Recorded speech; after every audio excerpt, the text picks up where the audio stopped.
కల్కి cinema climax నిజంగానే దైవదూషణ? కర్ణుడిని నాగాశ్విన్ అతిగా చూపించారా? సోషల్ మీడియాలో వైరల్ అవుతున్న ఈ విమర్శలకు దర్శకుడు నాగాశ్విన్ ఒక్క పోస్ట్ తో గట్టి సమాధానం ఇచ్చారు. అసలు ఆయన ఏమన్నారు? మహాభారతంలో నిజంగా శ్రీకృష్ణుడు కర్ణుడిని ప్రశంసించాడా? ఇప్పుడు ఈ మొత్తం విషయాన్ని వివరంగా తెలుసుకుందాం. ప్రపంచ వ్యాప్తంగా సంచలన విజయాన్ని సాధించిన కల్కి 2898 AD సినిమా ఇప్పటికీ చర్చల్లోనే ఉంది.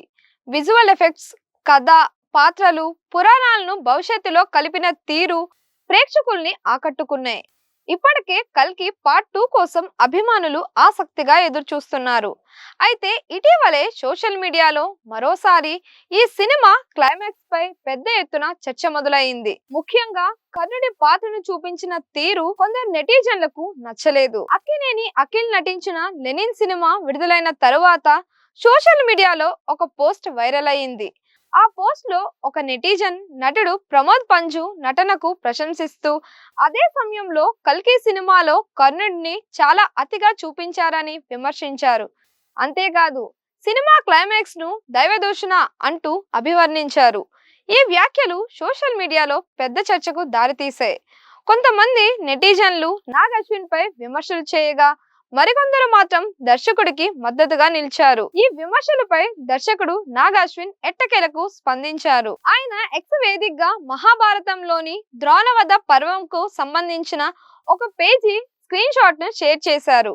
ఆ పోస్ట్ ద్వారా యుద్ధ భూమిలో శ్రీకృష్ణుడు స్వయంగా కర్ణుడి పరాక్రమాన్ని, ధైర్యాన్ని, యుద్ధ నైపుణ్యాన్ని ప్రశంసించిన సందర్భాలు మహాభారతంలో ఉన్నాయని గుర్తు చేశారు.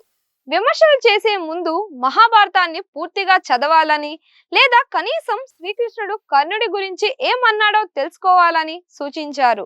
అంతేకాకుండా భారతీయ ఇతిహాసాలు, పురాణాలపై తనకు ఎంతో గౌరవం ఉందని, వాటిని లోతుగా అధ్యయనం చేసిన తరువాతే సినిమా తీశానని స్పష్టం చేశారు. నేను ఏం చేస్తున్నానో నాకు పూర్తిగా తెలుసు అని ధైర్యంగా చెప్పిన నాగ్ అశ్విన్ చివరిగా కల్కి పార్ట్ 2 కోసం వేచి చూడండి అంటూ అభిమానుల్లో మరింత ఆసక్తిని పెంచారు. మహాభారతంలో కర్ణుడు అత్యంత శక్తివంతమైన యోధుల్లో ఒకరు.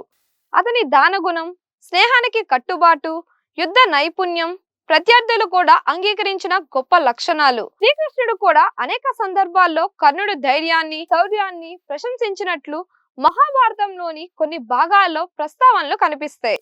అందుకే కర్ణుడిని శక్తివంతమైన యోధుడిగా చూపించడం పూర్తిగా కల్పితమని చెప్పడం సులభం కాదు.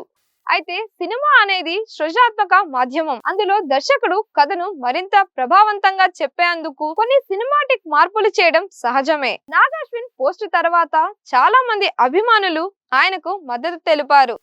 ముందు మహాభారతం చదవండి, పూర్తి విషయం తెలుసుకున్న తర్వాతే విమర్శించండి అంటూ సోషల్ మీడియాలో కామెంట్స్ చేస్తున్నారు. ఇంకొందరు మాత్రం సినిమాలో పురాణ పాత్రలను చూపించే విషయంలో మరింత జాగ్రత్త అవసరమని అభిప్రాయపడ్డారు. మొత్తానికి కల్కి సినిమా క్లైమాక్స్ చుట్టూ మొదలైన వివాదానికి నాగ్ అశ్విన్ తనదైన శైలిలో సమాధానం ఇచ్చారు. ఆయన చెప్పినట్లుగా కల్కి పార్ట్ 2 విడుదలైన తరువాత ఈ కథపై మరింత స్పష్టత వచ్చే అవకాశం ఉంది. మరి ఈ వివాదంపై మీ అభిప్రాయం ఏంటి? నాగ్ అశ్విన్ ఇచ్చిన సమాధానం సరైందని మీరు భావిస్తున్నారా? మీ అభిప్రాయాన్ని కామెంట్స్ రూపంలో తెలియజేయండి. మరిన్ని ఇలాంటి వీడియోస్ కోసం మన దిశ ఛానల్ ని లైక్ చేయండి, షేర్ చేయండి, సబ్స్క్రైబ్ చేయండి.